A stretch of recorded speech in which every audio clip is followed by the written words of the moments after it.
ഒരു ബ്ലോഗിൽ നിങ്ങൾ കമൻറ്റ് ചെയ്യുമ്പോൾ ചില പ്രത്യേക സാഹചര്യത്തിൽ അത് പബ്ലിഷ് ചെയ്യാൻ നിങ്ങൾക്ക് ചിലപ്പോൾ സാധിച്ചു എന്ന് വരില്ല. ഉദാഹരണത്തിന് കമൻറ്റേഴ്സ്, നിങ്ങൾ കമൻറ്റ് ചെയ്യുകയാണ്, നിങ്ങളുടെ പേര് ഇവിടെ ജസ്റ്റ് ടൈപ്പ് ചെയ്യുന്നു. പേര് ടൈപ്പ് ചെയ്തതിന് ശേഷം നിങ്ങൾ കമൻറ്റ് ചെയ്യുകയാണ്, ഇറ്റ് ഈസ് ഗുഡ് എന്ന് പറഞ്ഞിട്ട് എഴുതി. ദെൻ അതിന് ശേഷം നിങ്ങൾ പബ്ലിഷ് കൊടുക്കുന്നു. പബ്ലിഷ് കൊടുക്കുമ്പോൾ ചിലപ്പോൾ ഇവിടെ പബ്ലിഷ് ആയി വരുന്നില്ല, ആൻ എറർ ഒക്വേറ്റ് എന്ന് പറഞ്ഞ് കാണിക്കും. അപ്പം ഇങ്ങനത്തെ സാഹചര്യത്തിൽ എങ്ങനെയാണ് ഇത് ക്ലിയർ ചെയ്യുക എന്നതാണ് ഈ വീഡിയോയിൽ ഞാൻ പറയാൻ ഉദ്ദേശിക്കുന്നത്. ഈ ഒരു സാഹചര്യത്തിൽ നിങ്ങൾ ചെയ്യേണ്ടത് ഗൂഗിൾ അക്കൗണ്ട് എന്നുള്ളത്, കമന്റ് ആസ് ഗൂഗിൾ അക്കൗണ്ട് എന്നുള്ളത് സെലക്ട് ചെയ്യാം. അപ്പം ഈ ഒരു സാഹചര്യത്തിൽ വേറൊരു വിൻഡോയിലേക്ക് പോകും. അപ്പോൾ ഇവിടെ നിങ്ങളുടെ പേര് ജസ്റ്റ് ഒന്ന് ടൈപ്പ് ചെയ്യുന്നു. ഇപ്പം അജിത്ത് എന്നാണ് പേര് എന്നുണ്ടെങ്കിൽ ജസ്റ്റ് ആ പേര് ജസ്റ്റ് ഒന്ന് ടൈപ്പ് ചെയ്യുന്നു. ദെൻ നെക്സ്റ്റ് എന്ന് പറയുന്ന ബട്ടൺ അമർത്തുന്നു. അപ്പോൾ നിങ്ങൾക്ക് എന്ത് പറ്റും, നിങ്ങളുടെ ഒരു അഡ്രസ്സ് ടൈപ്പ് ചെയ്യാൻ പറയും. ഇതൊരു ബ്ലോഗ് സ്പോട്ടിന്റെ ഒരു അഡ്രസ്സ് ആണ് നിങ്ങൾക്ക് കൊടുക്കാനായിട്ട് ചോദിക്കുന്നത്. നിങ്ങൾ സിമ്പിളി എന്തെങ്കിലും കൊടുത്താൽ മതി. അജിത്ത്, ഞാനിപ്പോൾ ഇവിടെ കൊടുക്കാണ് AJITHINDIA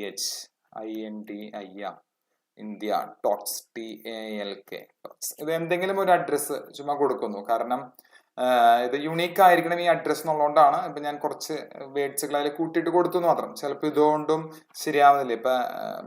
ഞാനിപ്പോൾ ചുമ്മാ ഇവിടെ ഒരെണ്ണം കൊടുക്കാണ് AJAY അജയ് എന്ന് പറഞ്ഞ് മാത്രം കൊടുക്കുകയാണെങ്കിൽ ഇവിടെ കാണിക്കും sorry this is not available. അപ്പൊ നമ്മൾ എപ്പോഴും യുണീക്ക് ആയിട്ടുള്ളത് കൊടുക്കണം. അജയ് AJITH അജിത്ത് ഒന്നും കൂടി ഞാനൊന്ന് എഴുതി, ശരിയാവുന്നില്ല. അപ്പൊ ഞാനൊരു നമ്പറും കൂടി ചുമന്നിട്ടു. അപ്പൊ അത് ഓക്കെ. അപ്പൊ ചുമന്നപ്പോൾ അതിനുശേഷം ഞാനിവിടെ നെക്സ്റ്റ് എന്ന് അടിക്കുന്നു. ദെൻ ഡിസ്പ്ലേ നെയിം, അവിടെ എനിക്ക് ഇഷ്ടമുള്ളത് അടിക്കാം, AJITH അജിത്ത്. അപ്പൊ ബ്ലോഗ് അഡ്രസ്സ് കൊടുക്കുമ്പോൾ മാത്രമേ യുണീക്ക് ആവണമെന്നുള്ളൂ. കൊടുക്കുന്നു. Then finish.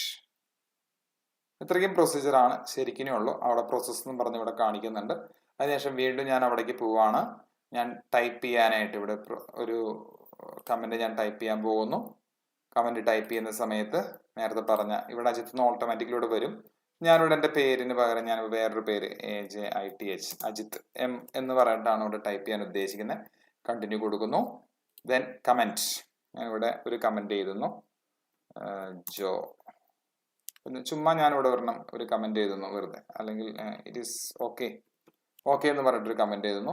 ജസ്റ്റ് പബ്ലിഷ് ചെയ്യുന്നു. ദെൻ ഇവിടെ പബ്ലിഷ്ഡ് ആയി. ഇത്രയൊക്കെ പ്രൊസീജിയർ ഉള്ളൂ. This is very simple.